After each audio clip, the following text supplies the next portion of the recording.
Kegiatan sosialisasi kebijakan pembiayaan terhadap UMKM ini menghadirkan 3 orang narasumber, yang salah satunya dari Bank BNI Kantor Cabang Tulungagung.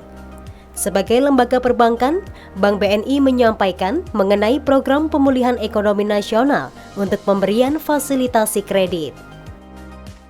Nah, ini untuk kredit usaha rakyat, mungkin Bapak Ibu sekalian sudah nggak asing lagi dengan kredit usaha rakyat, di mana kredit ini sudah digembar-gemborkan, mungkin baik yang sudah menjadi nasabah kita atau nasabah dari bank lain sudah menikmati kredit usaha rakyat ini. Di mana kredit usaha rakyat ini merupakan memang untuk bunganya memang sangat-sangat bersaing, berbeda banget dengan bunga yang ada di perbankan pada saat ini. Next.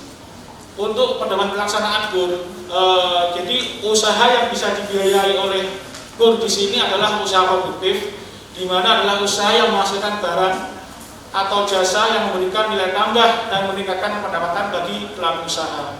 Usaha yang layak adalah usaha yang memberikan laba sehingga mampu membayar bunga dan mengembalikan seluruh hutang atau kewajiban pokok kredit lainnya dalam jangka waktu yang disepakati antara bank pelaksana dan debitur dan memberikan keuntungan untuk pengembangan usaha. Jadi untuk calon debitur atau calon nasabah yang akan mengajukan kredit KUR, di sini yang paling utama adalah calon tersebut memiliki usaha produktif dan memiliki keuntungan yang bisa untuk mengembalikan pinjaman, juga masih mendapatkan keuntungan dari sisa hasil usaha tersebut. Jadi tidak hanya hitungannya usaha hanya untuk langsung aja, itu juga tidak boleh. Jadi selain mendapatkan hasil atau laba, jadi sisa laba itu masih bisa untuk mengangsur di bank. Terus untuk calon debitur KUR adalah individu atau perorangan atau badan usaha yang memiliki usaha produktif, yaitu usaha mikro, usaha kecil, usaha menengah, dan calon tenaga kerja Indonesia yang akan belajar di luar negeri. Yang kedua, itu adalah calon penerima KUR harus mempunyai usaha produktif dan layak. Jadi dari calon debitur ini ada 4 kategori yang bisa kita terima, itu usaha mikro, kecil, menengah, juga PKI. Terus calon ini mempunyai adalah usaha produktif itu tadi. Untuk KUR di sini yang kita biaya adalah usahanya. Jadi usaha yang dimiliki apa itu nanti akan kita biayai. Usaha-usaha apa aja itu yang menghasilkan usaha, yang menghasilkan laba.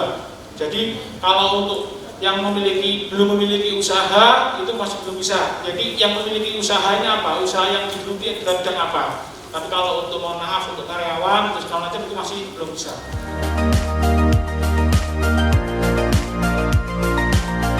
Kegiatan ini penting bagi UMKM untuk mendapatkan informasi yang aktual terkait kebijakan ekonomi terapan melalui stimulus fiskal beserta fasilitas pembiayaan guna meningkatkan perannya di bidang perekonomian. Ini mohon pernah saya pertanyakan dulu tentang sistem anuitas. Kami mohon kalau untuk UKM itu kalau bisa jangan anuitas, karena UKM itu sistemnya kan di tengah-tengah itu pengen nyundul. Dan saya ini biasanya begitu nih. Jadi kalau sistem anuitas itu nanti kita bayarnya mesti lebih besar karena bunganya ini diambil duluan. Nah ini mungkin masukan, ini berkali-kali kita utarakan, tolong sistem anuitas itu kalau bisa jangan diterapkan untuk IKM. Jadi ini benar-benar akan mempermudah. Terkait dengan bunga anuitas, KUR ini memang bunga anuitas. Jadi pihak bank hanya meneruskan dari pemerintah. Jadi mohon maaf kalau untuk bunga kita juga meneruskan dari pusat bahwasanya untuk bunga KUR itu adalah bunga anuitas. Di mana memang betul untuk bunga anuitas ini memang yang dibayar paling besar adalah di awal pembayaran adalah bunganya. Tapi untuk angsuran per bulannya tetap dibuat sama. Jadi kalau misalnya KUR ini modelnya angsurannya dari awal sampai akhir itu adalah sama. Cuma untuk perbandingan antara bunga dan pokok itu adalah bunga anuitas.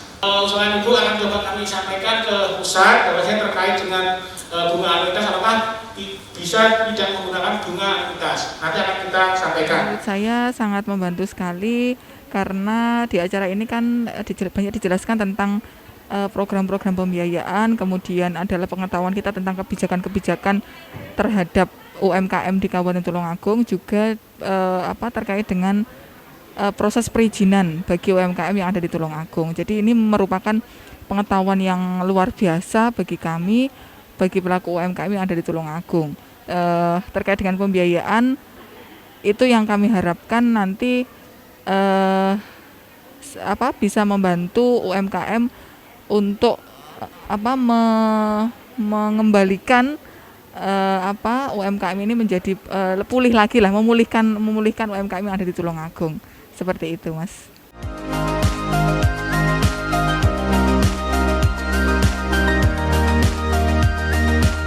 Narasumber terkait dengan UMKM juga dihadirkan, yakni dari Dinas Koperasi dan Usaha Mikro Kabupaten Tulungagung yang menyampaikan strategi pengembangan usaha mikro bagi pelaku UKM dan IKM Kabupaten Tulungagung.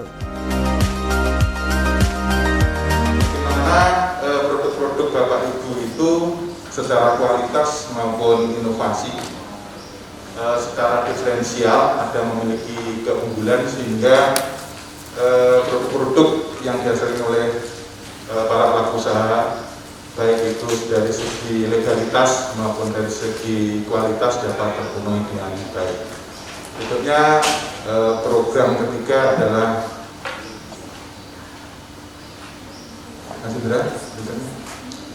pengembangan kapasitas dan manajemen usaha, manajemen SDM usaha. Kami di Dinas Koperasi punya pendamping di Blut dari segi pemasaran, produksi, peningkatan kapasitas SDM maupun kelembagaan, pemasaran maupun akses permodalan. Jadi Bapak Ibu yang mungkin masih pelaku usaha pemula bisa bersinergi dengan pusat pelayanan usaha terpadu yang kami miliki di Mantru.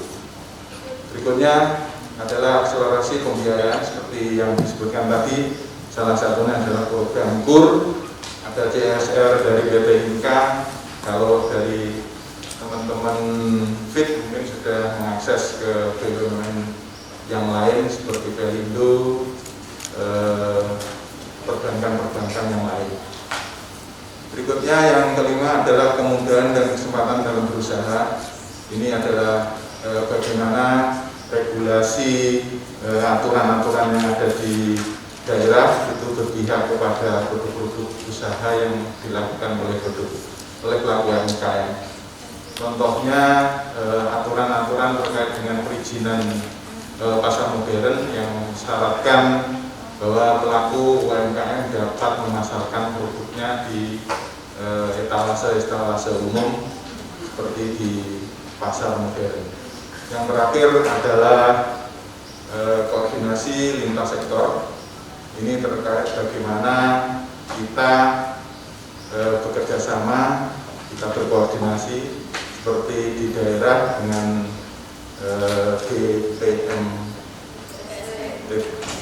PTSP ya, jadi pelayanan satu pintu.